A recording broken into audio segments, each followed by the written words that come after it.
को हर हर महादेव। मैं आचार्य गणेश दुबे आप लोगों के समक्ष एक सुंदर सी कहानी के साथ उपस्थित हूँ। इस कहानी को शुरू से लेकर अंत तक जरूर देखिएगा, आपको बहुत कुछ नया और सीखने समझने को प्राप्त होने वाला है। चलिए तो कहानी को शुरू करते हैं। ये कहानी है एक राजा की। उन राजा के 4 पुत्र थे। राजा थोड़ी अभिमानी व्यक्ति था। वो अपने प्रतिदिन प्रजाओं को बुलाकर यही कहता था कि मेरे जितने भी प्रजा है सभी लोग एक आवाज में कहो कि तुम किसके भाग्य से खाते हो। तो जितने प्रजा थे राजा के डर के कारण यही कहते थे, राजा जी हम आपके राज्य में रहकर आपके भाग्य से ही खाते हैं। जहाँ इतना प्रजा कह देती तो राजा प्रसन्न हो जाता और प्रजाओं को जाने देता, मतलब जाओ और कल फिर इसी समय तुम्हें आना पड़ेगा। इसी प्रकार की उसकी दिन की क्रिया चलती रहती थी। तो एक दिन राजा के मन में संदेह होता है कि प्रजा जो मेरी है तो कहती है कि राजा जी हम आपके भाग्य से खाते हैं, बाकी जो ये मेरे 4 पुत्र हैं इनकी क्या राय है, इनसे भी थोड़े बार पूछ लूँ। तो बुलाते हैं अपने चारों पुत्रों को और चारों पुत्रों से लाइन वार से पूछते हैं कि तुम बताओ। सबसे पहले छोटे पुत्र से पूछते हैं, तुम किसके भाग्य से खाते हो। तो जो सबसे छोटा पुत्र था यही कहता है कि पिताजी हम आपके भाग्य से खाते हैं। दूसरे से पूछे तो यही कहता कि हम आपके भाग्य से खाते हैं, और तीसरे से भी पूछा तो यही कहता कि हम आपके भाग्य से खाते हैं।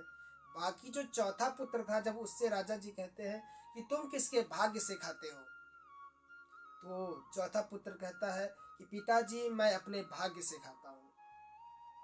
तो राजा जब इस बात को सुनता है कि मेरा जो बड़ा पुत्र है वह इस प्रकार की बात कह रहा है, वो मेरे भाग्य से ना खाकर अपने भाग्य से खा रहा है।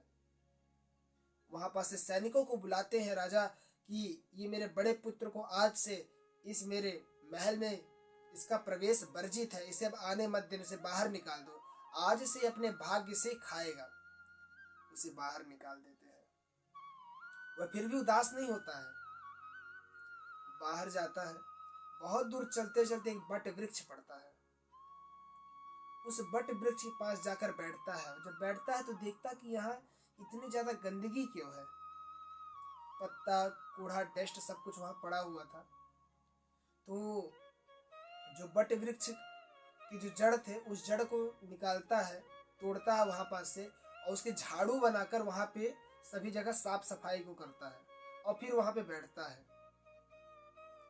तो एक साधु आए जो वहां पे तपस्या करते थे। तो साधु जी देखते हैं कि आज इतनी ज्यादा यहाँ पे साफ सफाई क्यों है, ऐसी आज कौन सी बात है। तो देखते हैं कि लड़का है और इसने वटवृक्ष की जटाओं से झाड़ू बनाकर इसी ने साफ सफाई की है। तो साधु जी तेज से बोलते हैं, अरे बालक। इस प्रकार जब उसे कहते हैं कि अरे बालक, तो बेचारा डर जाता है और उनके चरणों में जाके गिर पड़ता है। बोलते हैं, संत जी हमसे कोई गलती तो नहीं होगी, आप इतने तेज से क्यों बोल रहे हैं, अगर कुछ गलती हो तो इस बालक को मूर्ख समझ के माफ कर दीजिएगा। जब इस प्रकार ये व्यक्ति के स्वभाव को देखते हैं तो साधु अति प्रसन्न होते हैं इसके ऊपर और कहते हैं कि नहीं, मैं तुम्हारे ऊपर क्रोधित नहीं हुआ हूँ। मैंने देखा कि तुमने साफ सफाई यहाँ पे की है, यहाँ पे तो बहुत गंदगी थी। तो उसने कहा कि हाँ मैंने साफ सफाई तो की थी, क्या मैंने कुछ अपराध कर दिया। बोलने तुमने अपराध नहीं किया, बहुत अच्छा कार्य किया है, मैं तुम्हारे इस कार्य से प्रसन्न हूँ, बताओ तुम्हें क्या चाहिए। बोलते हैं मुझे कुछ नहीं चाहिए। तो बोलते हैं नहीं, कुछ ना कुछ तो तुमको लेना पड़ेगा, तुम बड़े परेशान हो, बताओ क्या बात है। तो फिर उस लड़के ने बताया कि ऐसी ऐसी बात है, मैंने पिताजी से यह कह दिया कि मैं आपके भाग्य से ना कर अपने भाग्य से खाता हूँ।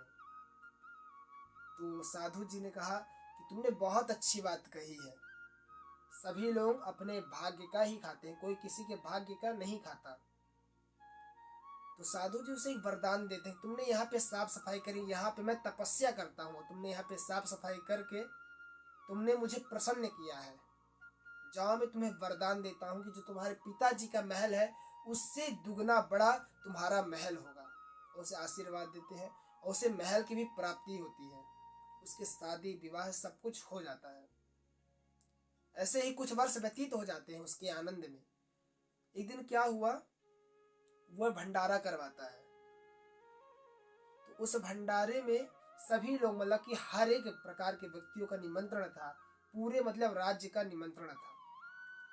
तो उस भंडारे में देखा कि मतलब कि 5 लोग आए हुए हैं, और जो 5 लोग हैं मतलब कि वो राजा के भेष में है, बाकी दरिद्रता उनके ऊपर वास कर चुकी है। तो किसी ने, वहाँ के जो सैनिक थे उनको बाहर भगाते थे, बोले चलो बाहर भगो तुम लोग, यहाँ कैसे घुसे आ रहे हो, यहाँ पे दरिद्रताओं का किसी प्रकार का आना वर्जित है, इस प्रकार कहते हैं। तो ये जो संदेश है राजा जी के पास जाता है कि आपके वहाँ दरबार में कोई दरिद्र राजा वेश में आए हुए हैं। जब इस प्रकार कहते हैं तो राजा वहाँ पर से दौड़ के आते हैं, देखते हैं अरे ये तो मेरे पिताजी हैं, ये तो मेरे भाई हैं। इस प्रकार जब देखते हैं पिताजी के चरणों में गिर जाते हैं और पिताजी से कहने लगते हैं, पिताजी आपकी कैसी ये हालत हो गई।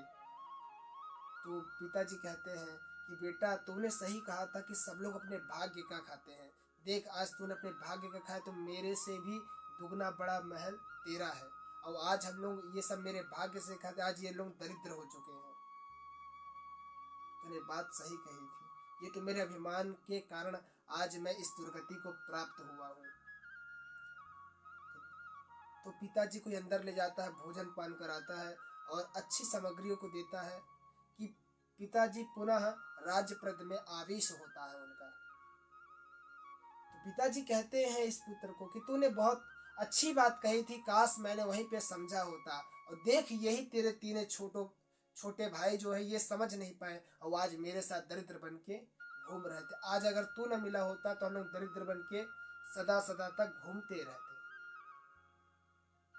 कहानी बहुत छोटी सी है, बाकी बहुत कुछ सीख देती है जो कि हम लोगों को सीखना चाहिए। कोई किसी के भाग्य का नहीं खाता, हाँ लड़ना पड़ता है, उसके लिए कुछ करना पड़ता है। बैठे बैठे किसी को कोई चीज़ प्राप्त नहीं होती। अगर किसी को जो चीज़ बैठे बैठे प्राप्त हो जाती है तो कहीं ना कहीं वही उसके विनाश का कारण बन जाता है। उस चीज़ के बारे में पहले प्रयत्न करिए और उसको समझिए। कहानी बहुत छोटी सी थी, बाकी बहुत अच्छी एक सीख दे के गई है। उस चीज़ को आप समझिए। कोई किसी के भाग्य का नहीं खाता है, आपको प्रयत्न करना पड़ेगा, लड़ना पड़ेगा, कि कोशिश करने वालों की कभी हार नहीं होती है। चलिए, तो आपको कहानी किस प्रकार के लिए कमेंट करके ज़रूर बताइएगा, और हमारे चैनल को सब्सक्राइब करके हमारे आत्मविश्वास को अवश्य बढ़ाएं, और इसी प्रकार की कहानी को सुनने हेतु हमारे चैनल जेडी आध्यात्मिक फैक्ट्स को सब्सक्राइब करके हमारे आत्मविश्वास को अवश्य बढ़ाएं।